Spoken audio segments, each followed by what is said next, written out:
कितनी भयावह ऊंची लहरें उठ रही हैं, कुछ बोल रहे हैं, पहले वो नजर सुनते नहीं हैं, आ आते रही हैं है। आपके अगर पास। ऐसी कंप्लीट झाल्यानंतर मला वाटतं ही कधीच अशी परिस्थिती उद्भवणार नाही आणि हे आता आपल्या ह्या 2 वर्षाच्या काळामध्ये त्याचं सगळं ज्या काही प्रक्रिया आहेत ते आपण पूर्ण केलेल्या आहेत.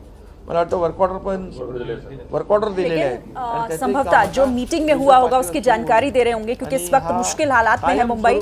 ऐसे में अधिकारियों से क्या बातचीत उनकी हुई है, क्या मौजूदा स्थिति फिलहाल मुंबई की बनी हुई है मौसम को लेकर, किस तरह की तैयारियां, इन तमाम चीजों को लेकर उन्होंने मंत्रियों के साथ और अधिकारियों के साथ बातचीत की है, मुलाकात की है, बैठक में ये सारी चीजें चर्चा का विषय रही। उसी को लेकर जानकारी दी जा रही होगी एकनाथ शिंदे की तरफ से। तो मुंबई में बारिश से जो हालात इस वक्त बिगड़े हुए हैं उस पर मुख्यमंत्री ने एक्शन लिया और उसी को लेकर फिलहाल कोकणामध्ये प्रेस के देखील सामने ऑरेंज अलर्ट आहे. मुख्यमंत्री तिथे एनडीआरएफ गेलेली आहे आणि एनडीआरएफ शी त्यांच्याशी मी त्याच्या प्रमुखाशी पण बोललोय आणि ते सर्व तो सज्ज आहेत. एकनाथ शिंदे जो हैं वो बैठक के बाद सामने आए और वो बता रहे हैं कि कैसी कैसी तैयारियां की गई हैं। लेकिन ये बहुत बड़ा सवाल है सूरज कि एकनाथ शिंदे ये भले कह रहे हैं कि तैयारियां हमने कर ली हैं, एसडीआरएफ एनडीआरएफ तैनात कर दी गई है और ये बता रहे हैं कि ऑरेंज अलर्ट है, लेकिन क्या एहतियाती कदम उठाने में देर नहीं हो गई सरकार की ओर से? देखिए, ये इसे हम लोग डैमेज कंट्रोल ही कहेंगे कि एक बार अब आफत आ गई है तो कैसे बचा जाए, तो उसकी तैयारी कैसे की जाए। लेकिन अगर ये तैयारियां पहले से की गई होती तो शायद इस तरह की का दृश्य हमें पहली ही बड़ी बरसात में देखने नहीं मिलता। आप अंदाज़ा लगाइए कि लोग सुबह उठ रहे हैं और रेलवे की तरफ से एक ट्वीट पढ़ते हैं, एक्स पर वो पोस्ट करते हैं कि लगातार हो रही बरसात की वजह से उनकी सेवाएं बाधित हुई हैं, कई ट्रेनें कैंसिल की गई है और वो अपने हिसाब से समय को देख लें कैसे उन्हें निकलना है। तो इस तरह की जिम्मेदारी आम आदमियों पर ही छोड़ दी जाती है, रेलवे की तरफ से कही जाए, बीएमसी की तरफ से की जाए। लेकिन अब बरसात हो गई है।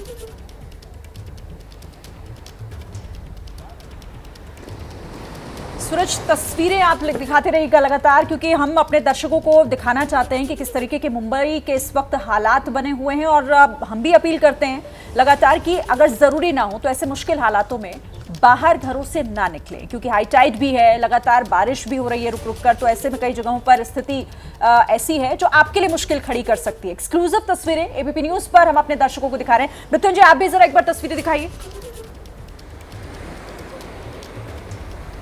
जी बिल्कुल, देखिए वर्सोवा की हम तस्वीरें दिखा रहे हैं। देखिए किस प्रकार से समुद्र में ऊंची लहरें उठ रही हैं। 4.40 मीटर तक की ऊंची लहरें समुद्र में उठ रही हैं। मैं अक्सर वर्सोवा बीच पर, जुहू बीच पर हम आते रहते हैं, रिपोर्टिंग के लिए भी आते रहते हैं और यहाँ से तो खुला मैदान रहता है, बच्चे खेलते हैं, लेकिन देखिए जहाँ बच्चे खेलते हैं वहाँ किस प्रकार से ऊंची लहरें उठ रही हैं। अब आप कल्पना कर लीजिए कि इसकी चपेट में कोई आएगा तो क्या कोई इसकी चपेट में आने के बाद बच पाएगा?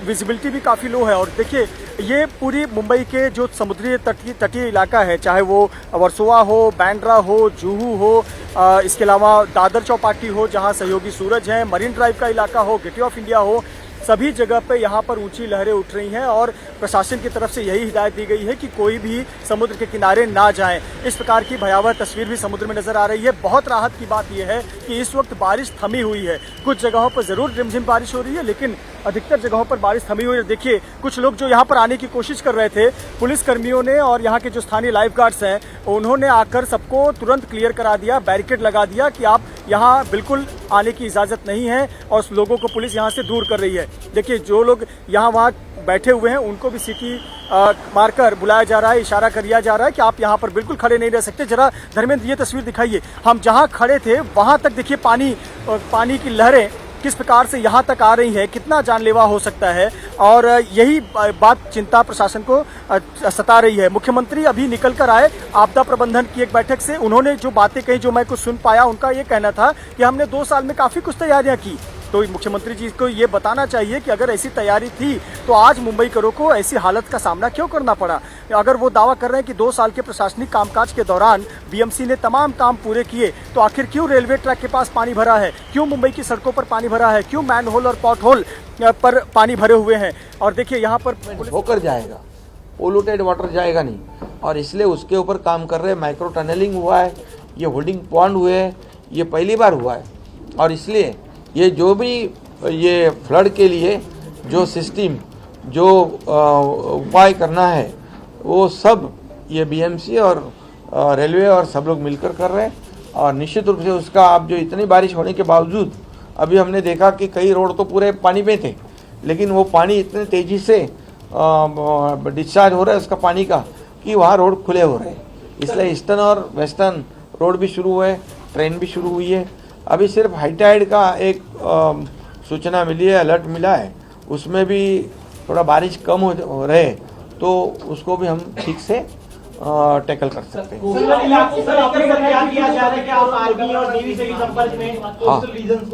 हाँ बिल्कुल, कोस्टल रीजन के जितने डिस्ट्रिक्ट थे हमारे, रायगढ़, रत्नागिरी और सिंधुदुर्ग, ये इसमें और पालघर में भी वो ऑरेंज अलर्ट है और एनडीआरएफ की टीम पहुंची है। अगर ज़रूरत पड़े तो आर्मी, नेवी, एयरफोर्स उसको भी इतला किया है, उनको भी सूचना दी हुई है, वो भी हमारी मदद के लिए हमेशा तैनात है। सर, अपोजिशन की तरफ से सवाल उठाए जा रहे हैं बारिश को लेकर। सर, नाना पटोले ने आपने कुछ वक्त पहले ही ट्वीट किया है जिस तरीके से महाराष्ट्र में हिट एंड रन के केसेस। नहीं, अभी रुको जरा, अभी एक सवाल आपसे जानना चाहेंगे। अभी इसका बारिश का तो होने दो। बारिश का इतना ही मैं कहता हूँ, इसमें कोई राजनीति ना लाए। ये राजनीति करने का समय नहीं है, ये लोगों को मदद करने का समय है। अभी लोगों को जहाँ फंसे उनको रेस्क्यू करने का समय है, रोड का पानी कम करने का समय है, और इसमें सभी लोगों ने मिलकर काम करना चाहिए। राजनीति के लिए तो बहुत विषय है, ये राजनीति का विषय नहीं है। और बारिश इतनी तेज गिरी है, तो ये तेज बारिश गिरी है, ये इससे पहले जो आज हम लोग उपाय कर रहे हैं 2 साल में शुरू किए, वो तो पहले होने चाहिए थे। ये 7 STP, micro tunnelling, holding pond, ये सब कभी हो गए। ये टीका करना, आरोप करना तो ठीक है, लेकिन हमने आज कंक्रीट के रोड बनाने का काम शुरू कर दिया इधर बीएमसी में। इतने साल क्यों नहीं किया? इतने साल क्यों गड्ढों का सामना करना पड़ रहा है? आज जो होल्डिंग पॉइंट के वजह से मिलन सबवे, हिंद माता, अंधेरी का, इसमें अभी आप देखो हमेशा पानी रहता था, आज उधर पानी नहीं है होल्डिंग पॉइंट की वजह से। ट्रेन के ट्रैक के नीचे माइक्रो टनलिंग पहली बार हुआ है। तो ये भी देखो ना कि ये पहले कितने साल पहले होना चाहिए था। अरे हम लोग उसके ऊपर आरोप लगा रहे क्या? जब हमारे पास मौका आया तो हमने शुरू कर दिया, और इसके वजह से इतने जोर से बारिश गिरने के बावजूद भी इतने तेजी से डिस्चार्ज भी हो रहा है। इसको भी मानना चाहिए विपक्ष ने। तो सीएम सर, आपने कहा कुछ डिस्ट्रिक्ट में ऑरेंज अलर्ट भी दिया गया है, तो कहीं जान माल का नुकसान अभी तक कुछ रिपोर्ट हुआ है? नहीं, ऐसा कुछ नहीं, और हमारे कलेक्टर को हमने सूचना दी हुई है, जहाँ जहाँ नुकसान है तो तुरंत पंचनामे करो, उनको हेल्प करो, उनको मदद करो, उनको रेस्क्यू करो, उनको सुरक्षित जगह पर रखो।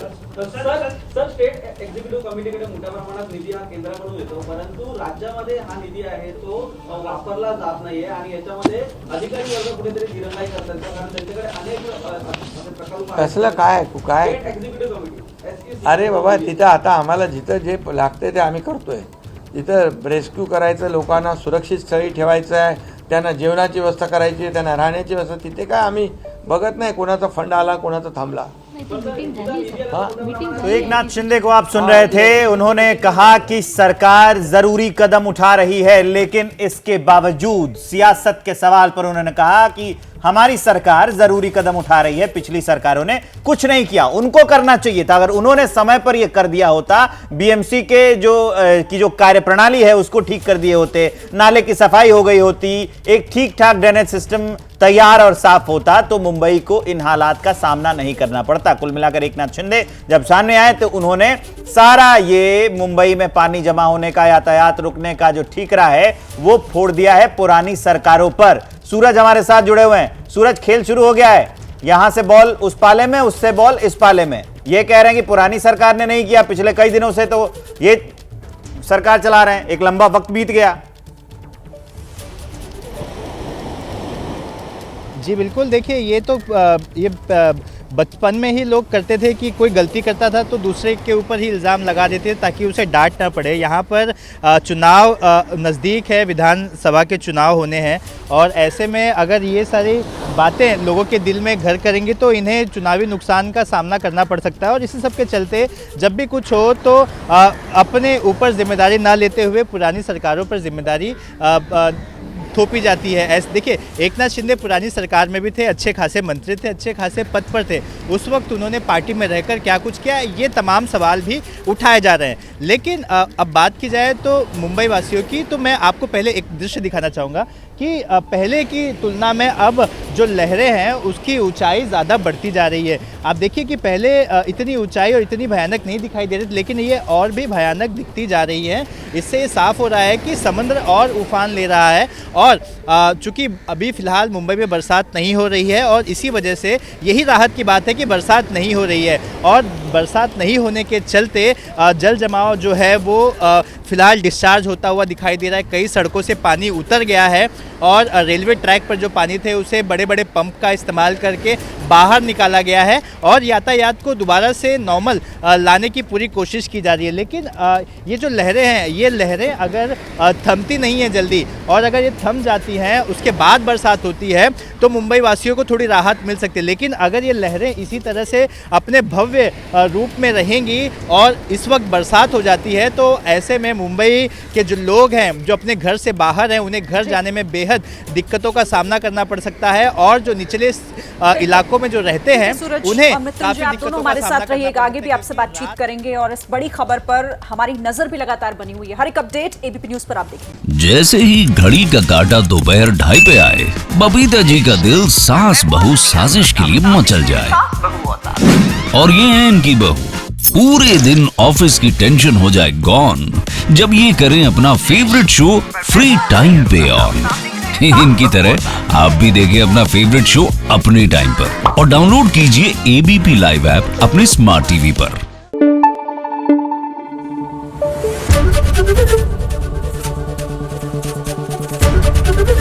एबीपी न्यूज आपको रखे आगे।